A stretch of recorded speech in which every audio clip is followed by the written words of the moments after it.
everyone, welcome back to another Spectrum Noir video. This one is coloring skin. I'm going to show you what I use to stamp my images with, and then I'm going to show you how I color my skin tones. So I'm going to do two different skin tones today. So it could be a little bit longer of a video, but it shouldn't be too bad since I'm just going to do the skin. I'm going to use the CC Designs Swiss Pixie Cute Brigida. She's pretty much a basic girl. Like, I didn't want to have to deal with like the frillies and the little stripes here and the cupcakes and, you know, all that stuff. So I want to start out with a really simple image for you guys. And let's go ahead and get started. So the colors I am going to use are FS1, FS2, and I'm going to use that in one. And then my second one, I'm going to do the FS1, FS2, FS4, and the FS6. So I will also show you how to do little pink cheeks. So these are the four colors right here. So let's go ahead and get her stamped. I've already got her mounted on my clear block. And the best ink for alcohol markers is the Memento Tuxedo Black. So that's what they recommend you use. And I've always been using this one when I've been coloring with alcohol markers, and it works great. So we're just going to go ahead and stamp her a couple of times on my paper here. And the paper I am using is the Ultra Smooth Premium White Cardstock by Spectrum Noir. So we're just gonna stamp her up there, and while she's kind of drying for a minute, I don't like to color too quickly because I'm afraid that it's gonna smear. So I'm gonna clean my stamp off while she's drying. And actually, when I'm stamping a lot, when I do like a full page of stamps, I usually just let them dry overnight and just color the next day or whatever. But I have found if I let it sit for a few minutes and kind of air dry for a little bit, it doesn't really smudge. So I haven't had a lot of problems with that. So I got that done. I'm going to pull my blender out just in case I need it. So I'm going to set that over here. And we're going to start with the FS1 and the FS2. So I'm going to go ahead and just uncap my markers just to get started. So when I'm coloring, and I use several colors, anywhere between 2 to 4, I tend to uncap my markers and just kind of set the cap back on and set them aside. Since they're like a hexagon shape, they're not really going to roll around off my table. So I do love the shape of the markers. So I'm just going to kind of make sure that it's dry. I think we're good. So we're going to go ahead and color her skin. So I'm going to zoom in for you guys so you can see me do this one here. I'm going to try to stay in frame. So I'm going to start with my FS1, and I'm just going to put down a base all around her face, and I'm just kind of, I'm not drawing a line, but I'm just kind of flicking out a little bit from her face to the inside. And I'm going to turn my paper, which is a good thing. Always turn your paper where you're comfortable coloring. And I'm going to do a little bit of her neck here. She's got a very low neck. It's not a lot between her neck and her shirt. And then I always just kind of dab for her hands. And then she's got some skin right underneath her little outfit here. These little capri overalls. So I'm just kind of dabbing the color, hoping you guys can see that, underneath there. So I'm going to cap this because I'm done with the FS1. So I'm going to pick up my FS2. Sorry, here it is. And now I'm going to blend all the color together.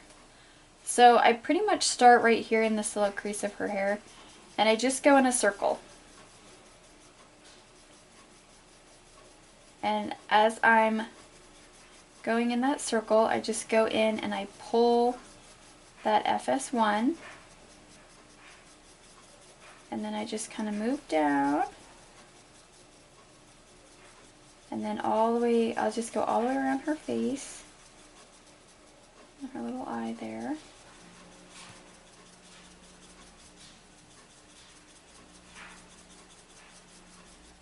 So you might have to go over a couple of times just so there's no line for your blending.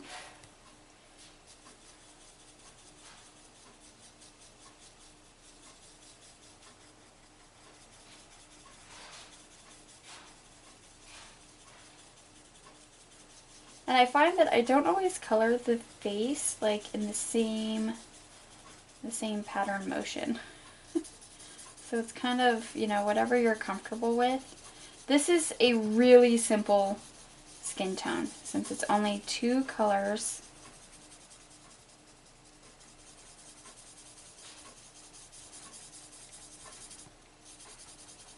And it just kind of gives the outside of her face a little more definition. I changed the direction of my circles. Why? I really don't know. I don't know if it helps with the blending or not. It's just something I do. So you will definitely find, you know, your own technique of shading as you practice. So there is her face. Now I'm going to go over her neck. And then her little hands. And her other hand here. Just kind of going back and forth in circles. And then her legs. I tend to just pull the color down and then go back in with a circle. So it's just, you know, how comfortable you are in the way that you color.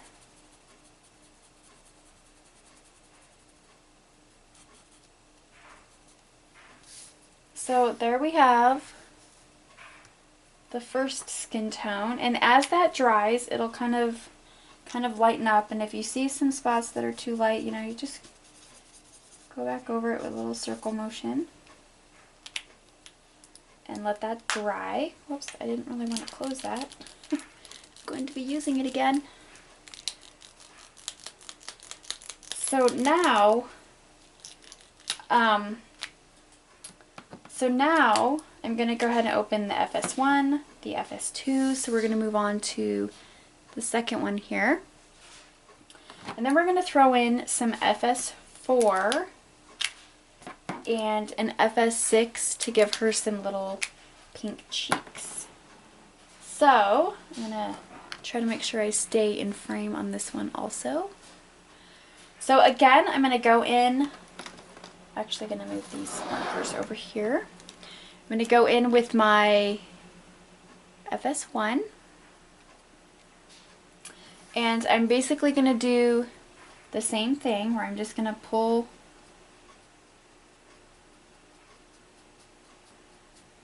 into her face.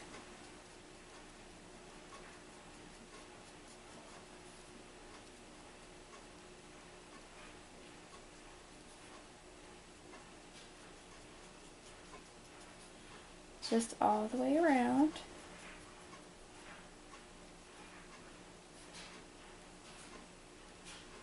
And her neck, and we'll do her hands again.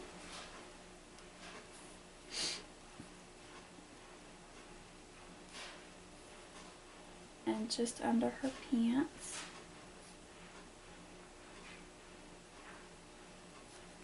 So I'm going to leave this one out because I'm going to use it again. So now I'm going to go in with my FS4. It's not wanting to focus on that marker very well. And this, I'm just kind of doing a light outline on the very outside of her face.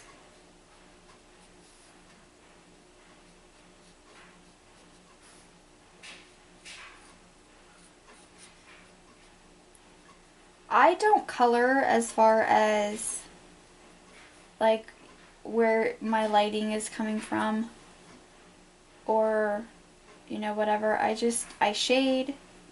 I don't worry about shadows and stuff like that. So, you know, that's all like personal preference while you're coloring.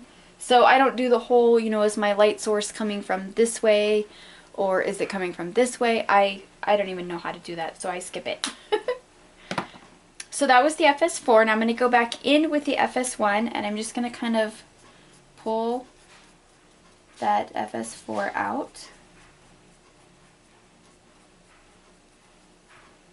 So it's going to make this a little bit whiter to get those two colors blended.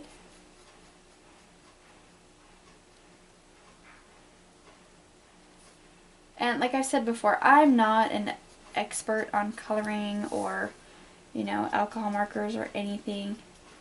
Just wanting to share, you know, what I've learned and what I do. I'm just going to go over her hands. So this is going to make her slightly darker. So we're done with that. Now we're going to go back in with the FS2. And we're going to blend all this together again, just like we did with the first one. I'm going to start with my circles.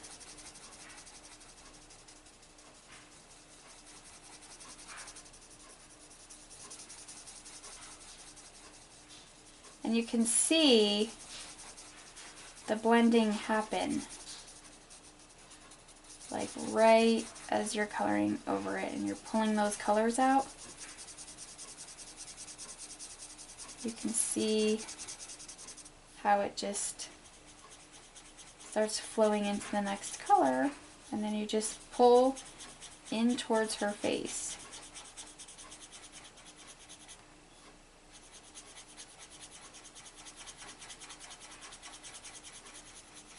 The more you go over that color, the more it's going to blend.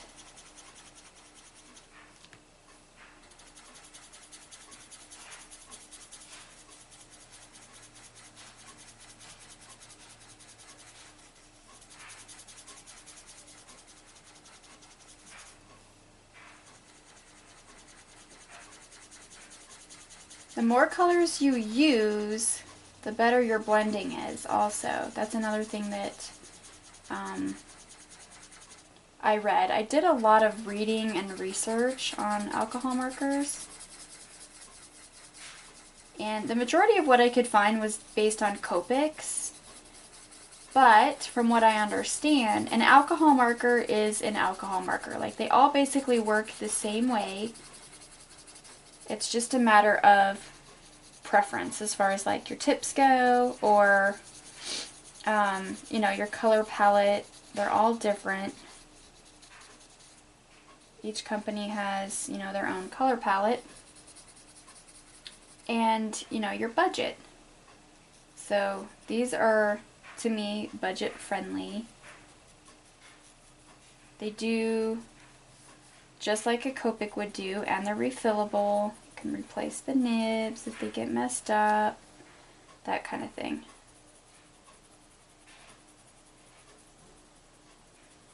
So they're a great alternative to Copics, in my opinion. And I've never colored with a Copic marker, so I can't really do like a comparison coloring for, you know, Copics and Spectrum Noirs.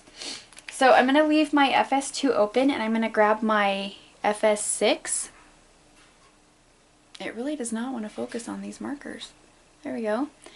And I'm going to put some little pink cheeks in here. So I'm just going to take my marker and I'm just going to kind of flick out a little cheek motion there. So I'm going to flip this around. I know it's awkward for you guys, but I'm going to flip it around and give her some little pink cheeks, just like that. I cap that, take my FS2, and I'm going to just kind of start up here and just kind of pull that color into her face like that. So start up here and just blend that in with the FS2. So we'll go ahead and cap that. I'm going to back out a little bit for you guys, and I'm going to show you. So here's the little girl with just the two colors, the FS1 and the FS2. Here's our FS1, FS2, FS4, and FS6. So here's a closer look at her skin tone. It blends very nicely. And again, it has a lot to do with the paper. And then here's a little bit darker. As you can see the difference, she's a little lighter, she's a little darker if you throw some more colors in there. And then she's got some little pink cheeks. You can also go back and do pink cheeks on her. So that is how I do my skin tones. So if you guys have any questions, please ask me. And I will see you guys in the next video. Bye!